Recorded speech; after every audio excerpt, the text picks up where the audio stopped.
Witness ന്യൂസും GCI ഇന്ത്യയും ചേർന്ന് നടത്തിയ തിരഞ്ഞെടുപ്പ് സർവേ ഫൈനൽ റിപ്പോർട്ട് 2026 പാലാ നിയമസഭാ മണ്ഡലം. പാലാ നിയമസഭാ മണ്ഡലത്തിലെ വോട്ടർമാരുടെ നിലവിലെ രാഷ്ട്രീയ നിലപാടുകൾ വിശകലനം ചെയ്തുകൊണ്ടുള്ള വിപുലമായ സർവേ റിപ്പോർട്ടാണ് വിറ്റ്നസ് ചാനൽ പുറത്തുവിടുന്നത്.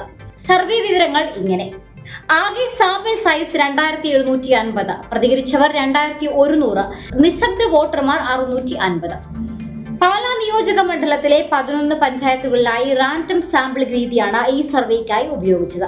പഞ്ചായത്തുകളിൽ നിന്ന് വിവിധ പ്രായത്തിലുള്ളവർ, ലിംഗസമത്വം ഉറപ്പാക്കി വ്യത്യസ്ത തൊഴിൽ മേഖലയിലുള്ളവർ എന്നിവരെ നേരിട്ട് കണ്ട് വിവരങ്ങൾ ശേഖരിച്ചു. കൃത്യമായ പ്രാതിനിധ്യം ഉറപ്പാക്കാൻ കാർഷിക മേഖലയിലുള്ളവർക്കും യുവ വോട്ടർമാർക്കും സാമ്പിളിംഗിൽ പ്രത്യേക മുൻഗണന നൽകിയിട്ടുണ്ട്. തിരഞ്ഞെടുപ്പ് തുടങ്ങിയ ആദ്യഘട്ടം മുതൽ സിറ്റിംഗ് MLA ആയ മാണി സി കാപ്പനെതിരെ ശക്തമായ എതിർവികാരമാണ് മണ്ഡലത്തിലുടനീളം ഉണ്ടായിരുന്നത്. LDF സ്ഥാനാർത്ഥിയായി Kerala Congress M chairman Jose K Mani വന്നതോടെ തിരഞ്ഞെടുപ്പ് പ്രചാരണം ശക്തമായി. BJP സ്ഥാനാർത്ഥിയായി ഷോൺ ജോർജ് കൂടി എത്തിയതുകൊണ്ട് ത്രികോണ മത്സരമാണ് പാലായിൽ നടക്കുന്നത്.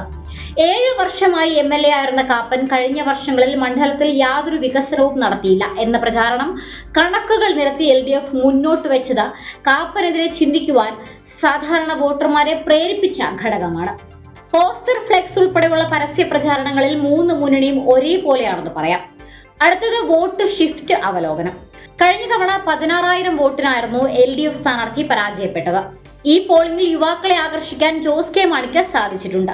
UDF വോട്ടുകളിൽ വലിയ വിള്ളലുകൾ ദൃശ്യമാണ്. ഇതിൽ 1% വോട്ടുകൾ LDFിലേക്കും 6% വോട്ടുകൾ NDAയിലേക്കും മാറുന്നു. അടുത്തതായി NDAക്ക് ലഭിക്കാവുന്ന മുൻതൂക്കം. മുൻകാലങ്ങളിൽ പേരിനൊരു സ്ഥാനാർത്ഥി എന്ന നിലയിലായിരുന്നു BJP പ്രവർത്തനം നടത്തിയിരുന്നതെങ്കിൽ NDA വോട്ടുകളിൽ ഇപ്രാവശ്യം വലിയ വർധനമാണ് കാണാൻ കഴിയുന്നത്.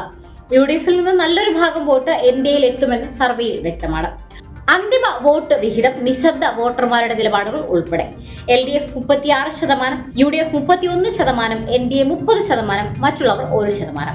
BJP വോട്ട് ഷെയർ വർദ്ധിപ്പിക്കുന്നു. അതോടൊപ്പം തന്നെ BJPയും UDFുമായി വെറും 1% മാത്രം വ്യത്യാസമാണുള്ളത്.